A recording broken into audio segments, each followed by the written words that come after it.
So Justin, I know you're not a litigator, and I'm asking you questions that kind of could be answered by a litigator Right. also, but we did speak about damages that a seller would suffer if a buyer defaulted. We talked about that in a previous video. So tell me, are there any damages that a buyer could suffer from and then sue for, or force the seller to do something, to force the seller to sell if the seller just changed their mind? Right. And So- when could that happen? So there's two remedies available, two different types of remedies available to a buyer.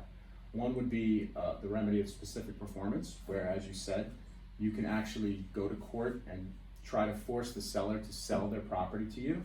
It's a difficult action to be successful in, but that's one remedy available. Okay. The other remedy would be quantifying damages, but it's a lot less clear as to what are the damages when a seller defaults, and that's, could be any number of things. It could be costs for a move that you did that you needed to undo, which Right. you can't really undo. It could be I don't know what other opportunity costs there may be, but a lot of those would fall under, like I said before, that as a seller you can't really sue for consequential damages. You can only sue for direct damages. As a buyer, your only damages are really consequential. So Right. I think that's something maybe we can do a little research on and maybe revisit in a future episode. Revisit. But it's only very rarely where a buyer will say, well, what happens if the seller changes their mind? I mean, Yeah. mostly it's about a seller feeling anxious that they're sort of on the hook, for a sale. The sort of the standard or the requirement is the buyer's entitled to the benefit of their bargain. That's in any case, a buyer or a seller. It's very easy to determine what loss the seller had if the buyer doesn't perform. Right. It's a lot harder to figure out what is the benefit of the buyer's bargain if the seller doesn't perform. But like you said, fortunately, that really almost never happens. In fact, I don't think I've ever seen it happen. Yeah. So then let me ask you this question. So a seller sells the house, the buyers move in, and something goes wrong with the house. And you had said before, it is what it is. Right. The buyer buys the house and something goes wrong with the house. The seller is off the hook completely. So that's part of the whole as-is thing. And what the as-is provision means is that, if there were defects that were just completely undiscovered, the seller is not liable, because how do you really know if the seller knew, Right. or how do you know whether or not that condition existed before the closing, or maybe it happened after the closing? Right. So I guess that standard sort of has to apply. The exception is if it can be proved after the fact that the seller either intentionally withheld material information that the seller had knowledge Right. of, that the seller completely lied, committed fraud. Right. Those are all actions that can be maintained after the closing. Right. It's a very hard standard to meet. Yes. In my years of doing this, I did have one situation where I found out after a closing that a client who was a seller didn't disclose a condition involving mold.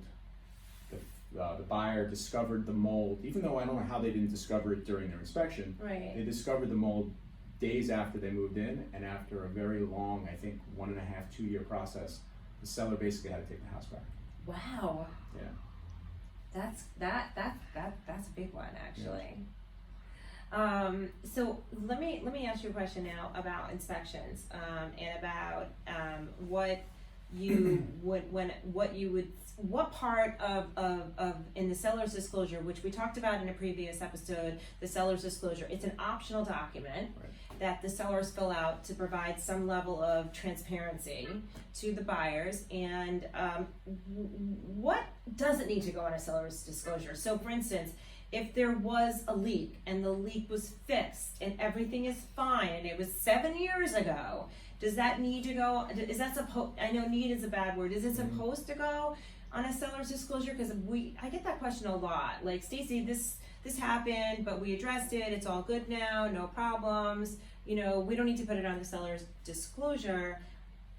I always err on the side of caution, and I'll say, listen, more is better. Agreed. Just because even if something happened and it coincidentally happened in the same place as that prior leak, and somehow they find out that they really knew about it, Right. you don't want to be in that situation Right. where someone's now trying to prove that you knew about something and Got did help, even if they were completely coincidental but so similar that you don't know. I think that that's Err on the probably. side, yeah. I think so, but look, I think that the whole point of the seller's disclosure is to provide information about perhaps a recurring issue. Is there always water in your basement, or do you know for a fact that you had a problem that hasn't been addressed yet? Something like a simple leak that gets fixed. The seller probably forgot about it by now. Right. But if it was something that was so obviously, Right. it was an obvious issue that was corrected, perfect, it will never happen again. Or like do unto others as you would have one do to you. So it's like if you were buying a house, would you want to know about it? Right. Well, that's a good point. But But listen, I always tell my clients, and I would say, like you said, to a seller, they ask me, I would say, put in anything you can. Right. Maybe it's going to take you an extra 10-15 minutes to fill it out, but it's actually for your own protection Right. to disclose. That's and right. if they're not happy with what they're reading, they're going to ask more questions about That's it, and right. you're going to give them answers. And we have that all the time. So we'll provide a seller's disclosure, and if the buyer, and we always ask that the buyer read it and sign it. And a lot of times they'll specifically ask questions related to what was on that seller's disclosure. So Justin, this has been great. I feel like we could probably keep going. There are so many things that come up. But I would love everybody to know where to get in touch with you. Thank you. So just if you don't mind giving everybody the phone number to your office. Okay, it's 201-227-8150. Right, and you have a great team. AJ is great. We Oh, love thank you. working with him too.